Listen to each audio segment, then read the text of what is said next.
É isso aí, muito bom estar com vocês mais uma vez no nosso Tribal Generation TV, para que de alguma forma fazendo algumas reflexões, né? Transformar a nossa mente, conforme o apóstolo Paulo fala, nós possamos renovar o nosso pensamento a cada dia, para que nós sejamos capazes de experimentar qual seja a boa, perfeita e agradável vontade de Deus para a nossa vida.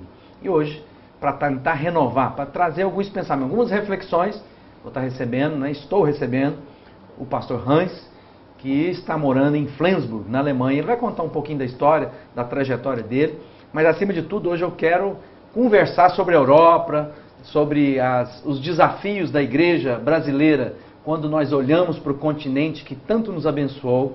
2010 é o ano de comemoração das 100 anos das missões modernas, onde a Europa enviou missionários para o mundo inteiro, né? Falando de Alemanha, hoje a Alemanha é a Alemanha que produziu um Papa, que está à frente da igreja cristã romana, espalhada pelo mundo inteiro, e que está lá. E vamos conhecer um pouco da história da Alemanha, e quem sabe entender um pouco da reflexão tão teológica, né, dos grandes teólogos da história da Alemanha produziu nesses anos todos. Então, tudo bem, Hans? Tudo bom. Bom, vamos primeiro às apresentações. Quem é o Hans? O que faz? Bom, o Hans hoje é um missionário da Igreja Sal da Terra, lá bem no extremo norte da Alemanha, junto à divisa da Dinamarca. O Hans é pai de família, tem 3 filhos que já são todos adultos, não temos mais crianças em casa. O Hans é um homem casado, muito bem casado com a Lurdinha. E o que mais? O Hans é um pastor. Um verdadeiro pastor alemão. Amém. Bom, Hans, pensando um pouco nessa trajetória, você veio como, na verdade, você está fazendo o caminho inverso agora. Uhum. Você veio da Alemanha como missionário católico, né? Sim. Faz toda uma transição, se casa, depois retoma seu relacionamento com Deus, e aí sente no coração de alguma forma, compartilhar daquilo que você tem recebido com Deus com a família, né, alemã, ou seja, sua nação. Como é que é isso? Bom, isso é uma longa história. Mas né? fazendo dela curta, né, como diz... Tentar encurtar. Eu vim realmente como missionário católico para o Brasil no final dos anos 60. E era qual ordem na época? Eu era franciscano, né? E eu vim numa época muito conturbada para o Brasil, quer dizer, conturbado no Brasil. Né? Nós estávamos na época no auge da Revolução Militar, perseguição e nós engajados numa igreja, assim, naquele tempo, a teologia da libertação.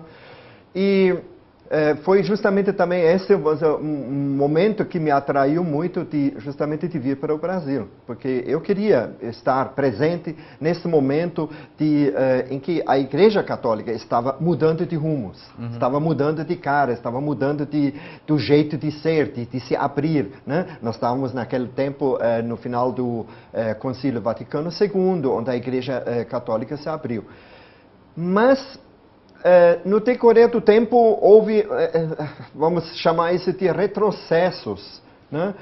Sem querer atacar ou ofender. Eu acho que a Igreja Católica ela tem que responder por essa pergunta, mas naquele momento, quando a Igreja Católica começou a retroceder na sua abertura para o povo, na sua abertura para a modernidade, na sua abertura para a atualidade da vida da humanidade, eu fiquei assim, me senti isolado.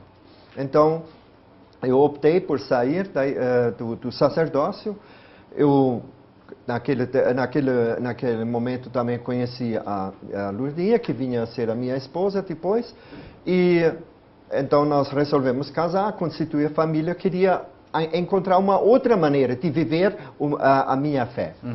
Mas isso foi assim, um momento muito traumático, né, tanto na minha vida como também na vida da Lurdinha. E nós acabamos, na verdade, longos anos vivendo isolado em termos de vida de igreja. E de uma certa maneira também da nossa vida com Deus. Né? Até Deus, quando Ele chama alguém, Ele não se esquece. Nós podemos nos esquecer de Deus, Deus nunca se esquece de Ele vai nos lembrar em algum momento. Exatamente. Então, houve vários momentos na minha vida, e na vida da minha família, na vida da Lourdinha, que nos levaram juntos a buscar novamente Deus de uma outra maneira, de uma outra forma, onde nós então acabamos nos encontrando com Deus novamente no Ministério Sal da Terra. Né? Bom, aí a retomada para a Alemanha. Como é que foi o sonho de voltar para a Alemanha, né? Bom, eu tenho que confessar que, na verdade, isso não foi bem um sonho. No início foi um pesadelo. Tá? Porque eu senti dentro de mim um chamado de voltar para a Alemanha. De não, de retribuir ou de ajudar o meu povo a realmente encontrar essa felicidade que nós também tínhamos encontrado aqui. Mas, por outro lado, na verdade, a Alemanha para mim era um capítulo encerrado da minha vida. Eu amo o Brasil, eu me sinto brasileiro, meus filhos são brasileiros, em casa nós falamos só português, eu falo mais melhor português do que alemão, na verdade. Então, por um lado, teve o chamado de voltar para a Alemanha, mas, por outro lado, também a vontade de permanecer aqui. Uhum. Né? Mas, enfim, acabamos obedecendo ao chamado de Deus e voltamos para a Alemanha em 2001, quer dizer, eu voltei e a minha família foi. Né? Que foi um outro passo assim, bastante doloroso, complicado, porque meus filhos... Alguns dos meninos já falavam alemão? O mais velho tinha algumas noções, os outros não falavam alemão, porque a gente falava só português em casa. E nunca pensou nessa questão de Nunca pensamos nessa... Lá? Não. Nunca pensamos nessa... E depois, porque aqui em Uberlândia falar em alemão com os filhos era muito complicado, porque eles não tinham com quem conversar em alemão também, para se exercitar. Então seria assim, algo muito assim, às vezes... Fora do contexto, da rotina, né, da rotina. Então, mas eles foram para a Alemanha, todos os três aprenderam bem o alemão e, graças a Deus, os dois filhos estão na universidade na Alemanha. A filha, depois de alguns anos, optou a voltar para o Brasil e nós abençoamos ela, é a opção dela. Eu acho que é justo cada um buscar as suas raízes e seu meio onde ele quer viver. Né? Bom, nós estamos chegando ao final desse primeiro bloco e a gente vai deixar para falar sobre... eu creio que a sua presença aqui vai enriquecer dentro do programa a perspectiva de uma Europa que abençoou tanto o mundo naquilo que é a fé cristã, a Europa que mudou a história, que conquistou os continentes e sempre levando a mensagem do Evangelho de alguma forma e que agora vive um momento de profunda dificuldades, né, na expressão da sua fé, na vivência da igreja.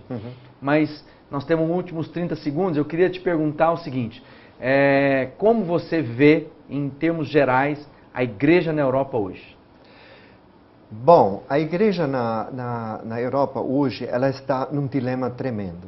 Ela, por um lado, ela quer parar de olhar para trás, porque toda a história da Europa sempre foi olhar para trás.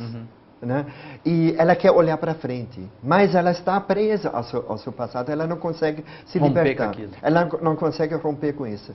E especialmente o que eu acho mais dramático ainda é que a juventude hoje ela não está nas igrejas. Então daqui um pouquinho a gente volta com mais Tribal Generation TV, continuando o nosso papo sobre a Alemanha, Europa, cristianismo nos dias de hoje, daqui a pouquinho no Tribal TV.